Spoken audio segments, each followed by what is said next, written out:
Hey you! Sou o professor Fernando Siqueira do IUP, Inglês Criativo, o melhor curso de inglês do Brasil, feito para você, feito para brasileiros falarem inglês com qualquer pessoa do mundo.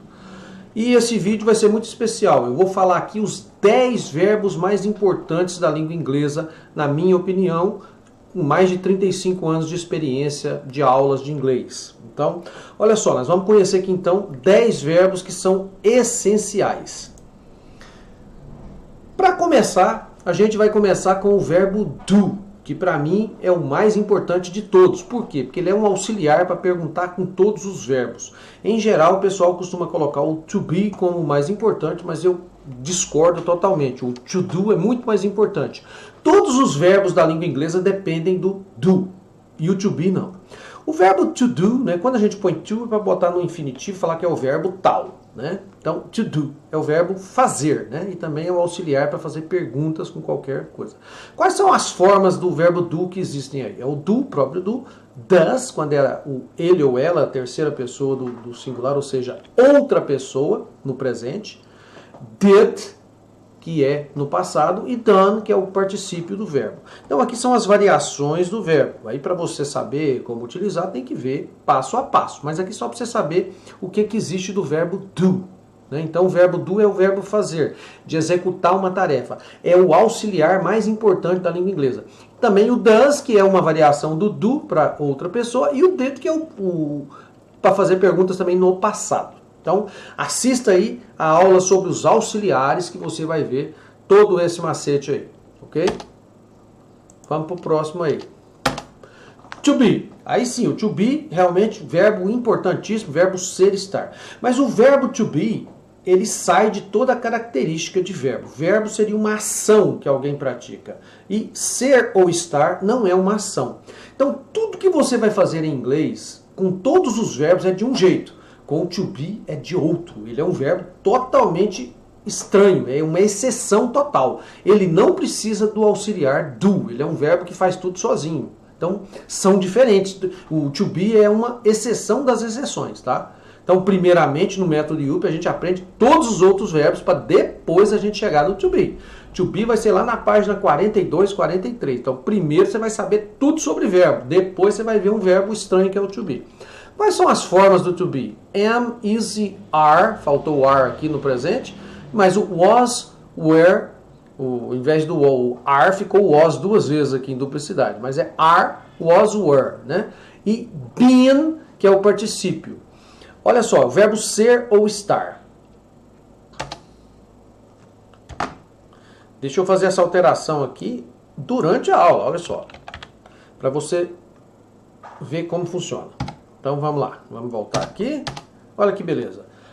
Am, is e are no presente, was e were no passado. E been no particípio. Além da forma be, que é o infinitivo do verbo to be.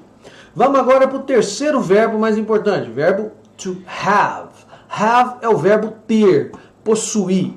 Quando eu vou oferecer alguma coisa para alguém em inglês, pode ser também beber ou comer, tá? Existem outras variações, essas são as mais importantes. Então, ó, o verbo have, as formas dele são have, has, que é ele ou ela, terceira pessoa no presente, outra pessoa no presente, e had, que é tanto o passado quanto o particípio dele. Então, verbo importantíssimo. Tem que saber. Isso aqui são verbos que você tem que saber para poder falar inglês. Quarto verbo mais importante, o verbo get, né? To get. O get é aquele verbo que serve para tudo, né? Várias traduções e tal. Quando você coloca junto com uma preposição, ele faz todo um trabalho. Aí você vê, se você quiser ver também, pesquise aí a aula sobre o get IUP, que você vai achar uma explicação maravilhosa e simples. Você vai entender o get, as formas principais dele. Olha só. Get é o verbo conseguir fazer alguma coisa, conseguir algo, né? Ter aquilo para você. Ficar no sentido de ficar, um adjetivo, ficar bonito, ficar velho, ficar gordo, ficar rico, né? E chegar em algum lugar também. São as formas principais dele, tá? Mas você tem que ver detalhado o get. Mas aqui para você saber da importância dele. Quais são as formas dele? O próprio get, é claro. Gets, terceira pessoa no presente, ele ou ela. Got, que é o passado, e gotten, que é o particípio. Muito raro se usar o particípio do verbo got, tá? Mas tem. Quinto verbo, to make. Number 5, make. Make é o verbo fazer no sentido de fabricar. Quando é executar uma tarefa é o do. E quando é fazer, fabricar. Por exemplo, na escola, o professor vai make uma prova e o aluno vai do. Então são diferentes. O make é criar, fabricar. Formas dele, make, makes, terceira pessoa, né, ele ou ela, e made, que é o particípio, feito, fabricado. Sexto verbo, to know, né, verbo saber ou conhecer. Lembrando que KN em inglês pronuncia N.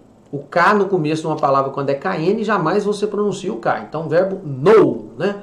Quais são as formas do verbo know? Saber, conhecer. Know, knows, terceira pessoa. Knew, né? Knew, que é o passado, e known, que é o particípio, sabido, conhecido, tá? Então, esse é o verbo know, importantíssimo. Sétimo, number 7, to go. Esse é o verbo go, que é o verbo ir. Olha só, observe que ir é sempre para lá.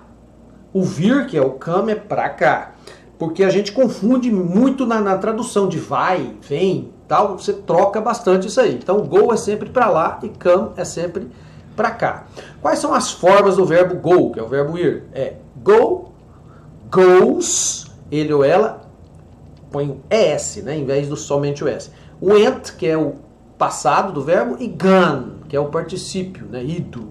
Eu tenho ido muito, I have gone. Então, muito usado isso aí.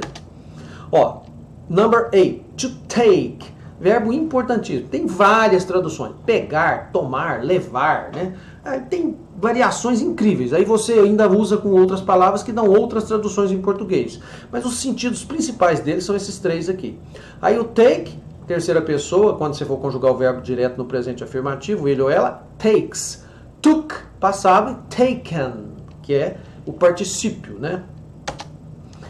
To say, né?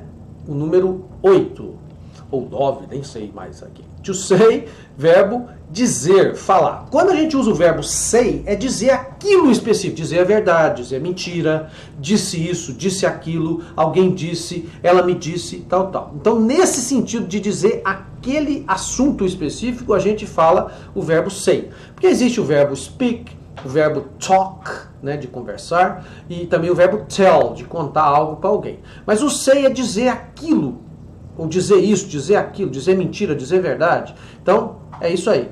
Terceira, verbo say, as formas dele, passada, terceira pessoa, says. Muda um pouquinho a pronúncia aqui, não se fala says em inglês, é says, tá? E passado, particípio, said, que geralmente essa palavra quer dizer disse. Mais um verbo aqui, número 9, number 9, to want.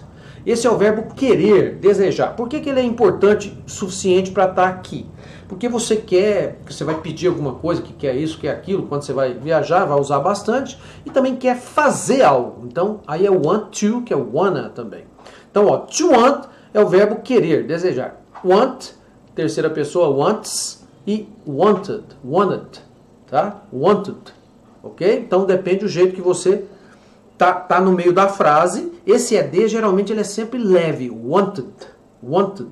Esse aí tem um pouquinho do E, tá? A maioria das palavras que terminam em ED no passado, você tem um som de T ou somente do D, solto. Esse caso, wanted, aí não tem jeito. Então você tem que pronunciar um Ezinho leve, wanted. Ok? Verbo querer, desejar. É isso aí, olha só, esses são então os 10 verbos mais importantes da língua inglesa, na minha opinião, de mais de 35 anos aí de prática da língua inglesa. Então aprenda esses verbos e aprenda a usá-los bem, que você vai ter muita facilidade. Se você gostou do vídeo, dê aí o seu like, compartilhe, tá? Ajude bastante a espalhar isso aí para que você possa ter sempre vídeos de qualidade, para aumentar a relevância e que o IUP possa estar presente aí muito mais em todos os lugares. Nós já estamos presentes em 43 países, tá? Brasileiros do mundo inteiro gostam aí do IUP e utilizam e aprenderam inglês com o método IUP. Falta você. Um grande abraço do professor Fernando Siqueira. Valeu!